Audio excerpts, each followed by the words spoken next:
Charles back in the car for this afternoon. See you with your headset there. You've been out on the pit wall, kind of following the action. What's the plan for the rest of this shakedown on yours and Ferrari's side?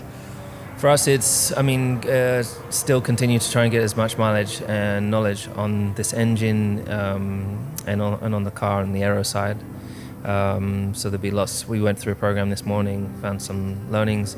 Charles doing a different set this afternoon, which is great. And so, I like, my role is to listen to as much as possible. At the end of the day, we both come together and we both talk about our problems and the positives and the negatives. Then we'll come up with a plan of what we want to tackle tomorrow as our last day.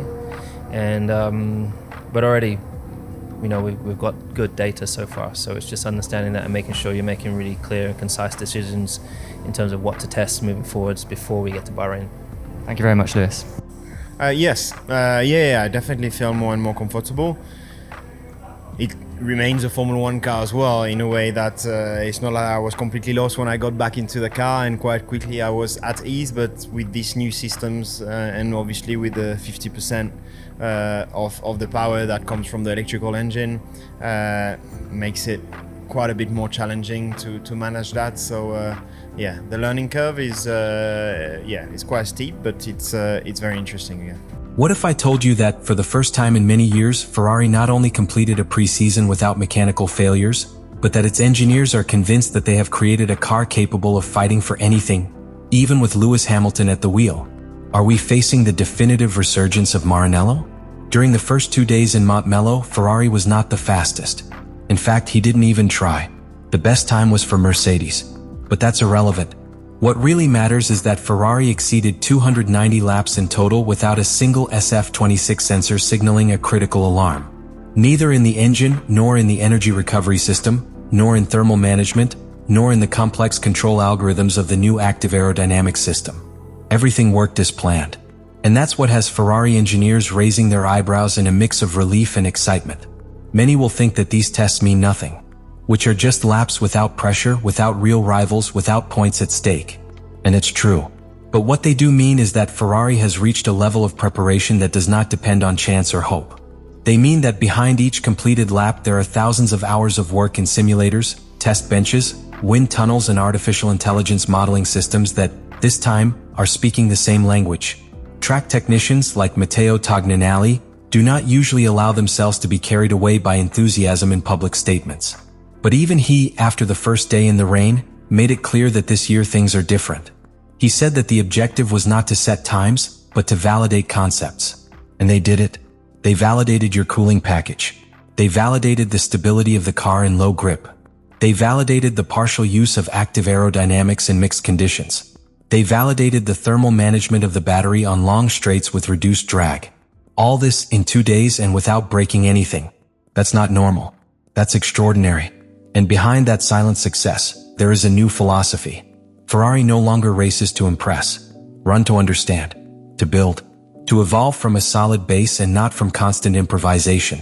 Because after years of chasing miraculous solutions, in 2026 Ferrari has decided to build its victory step by step, without promising it, but revealing it with each completed lap.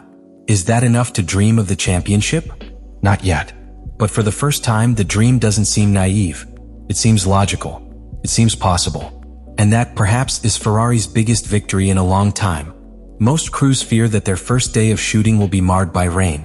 But for Ferrari, that Tuesday, January 27th, became a litmus test that, far from being a disadvantage, ended up forcefully validating the technical core of the SF26. What seemed like a day ruined by the weather ended up being the strongest confirmation that Project 678 was ready to face the new order of Formula 1. From the early hours of the morning, the sky over the Circuit de Barcelona Catalunya was unstable. Charles Leclerc was the first to take the controls of the car. During his first laps, with the track still dry, he managed to set a decent benchmark. But just after 10:30 in the morning, the scene changed drastically. The rain intensified, the asphalt lost temperature, and the SF26 was forced to operate in conditions for which many teams were not yet prepared. And then the unexpected happened.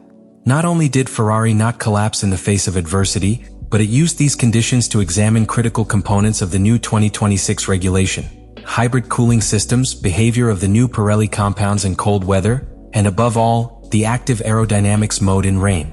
The car responded with the solidity of a platform well understood from its conception. Every transition between dry and wet, every software adaptation for managing the front wing in partial mode, every energy consumption parameter, remained within the expected margin.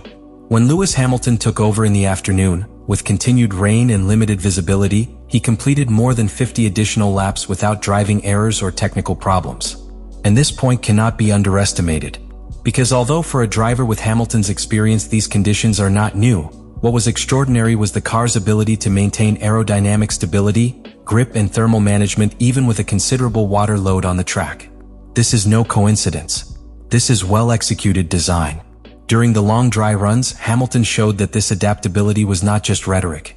It modified its curve entry, raised its minimum speed in medium speed turns and optimized its power delivery on exits. But the most revealing thing was his energy management. In the activation tests of the new 50-50 hybrid system, Hamilton was the pilot who best maintained the balance between regeneration and deployment. His experience with Mercedes' complex energy maps allowed him to collaborate directly with Ferrari's software department to fine-tune the system's logic. And that detail is crucial, because the 2026 hybrid system is no longer based only on combustion efficiency. It now requires a precise synergy between braking recovery, thermal storage, and the strategic use of electrical energy for traction and cooling. Hamilton didn't just get it, he optimized it. In addition, its radio communication has surprised by its precision. Each lap provided specific information. Turn 5, slight overload in the rear axle at 160 km per hour. Let's check the right rear brake pressure.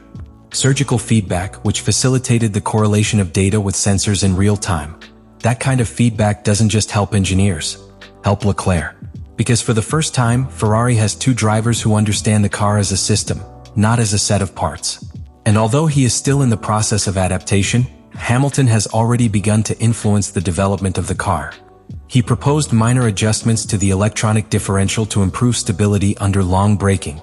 He called for more aggressive torque delivery maps to be tested on slow exits to counteract low downforce in certain speed ranges. And most importantly, he questioned the design of the steering wheel's touch interface, proposing a redesign of the energy menu to facilitate manual adjustments during safety car or variable weather situations. After 2 days of weather uncertainty, constant humidity and conditional tests, the scenario that everyone at Ferrari was waiting for finally arrived. Dry track, clear skies and ideal conditions to put the SF26 to the test without external interference. It was Thursday, January 29th, day 4 of testing, and what happened in Barcelona marked a turning point for the Maranello engineers. Since early in the morning, the garage was technically silent, but operationally bustling. It wasn't just another day. It was the opportunity to apply everything learned in the rain, validate the data accumulated in the previous days, and above all, put the SF26 to the test in its purest state. Without concessions, without compromises, without adverse conditions. Just car and asphalt. And that, for a team like Ferrari, which has been looking for a real correlation between simulator, wind tunnel and track for years, was an almost ceremonial appointment. The first driver to leave was Lewis Hamilton.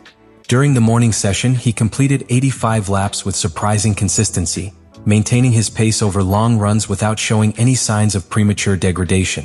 Not only that, each stint was faster than the previous one, and it did so with 3 different downforce configurations, including an experimental setup that simulated low downforce levels similar to those in Bahrain. The data was conclusive. The SF26 maintained an optimal operating window even outside its ideal conditions. Sensor analysis revealed higher than expected thermal efficiency, with the hybrid system operating at an average temperature 7 degrees below the long-run tolerance limit. This not only speaks well of the design of the cooling system, but also of the synergy between engine and energy recovery, 2 historically problematic areas for Ferrari in long cycles. Later, Charles Leclerc got into the car for the afternoon session, accumulating an additional 89 laps. And it was here that a key piece of the technical puzzle appeared, the validation of active aerodynamics in performance mode in dry conditions. For the first time, Ferrari tested the complete transition between maximum load and low resistance mode on straights, using the double synchronized rear and front wing deployment system. The change was smooth, stable, without generating oversteer or altering the braking balance distribution, something that had raised doubts in the simulator. It was how the SF26 reacted to these transitions that set off a positive alarm among engineers. According to cross data from telemetry and driver feedback, The car not only adapted, but gained efficiency without sacrificing stability. That was the first time that Ferrari could claim, on a technical basis, that its conceptual design was not just functional, it was competitive. But beyond the numbers, what truly marked the day was the internal feeling within the team. There were no cries of euphoria, no grandiose statements. Just an atmosphere of quiet satisfaction. Because when a new car, under a completely different regulation, manages to meet all the objectives of the day without incidents, without anomalies, without critical deviations, it means that the team has done its job well. Fred Vasseur explained it with his characteristic pragmatism. Today was not about breaking chronometers. It was about confirming that we had a platform on which to build. And we have done that. The next thing is to develop, not redesign. This phrase contains all the difference compared to previous years. Ferrari is no longer trying to fix a broken car. He is perfecting one that was born healthy. In addition, the day served to establish internal technical references for the first major evolution package, which is already destined for Bahrain.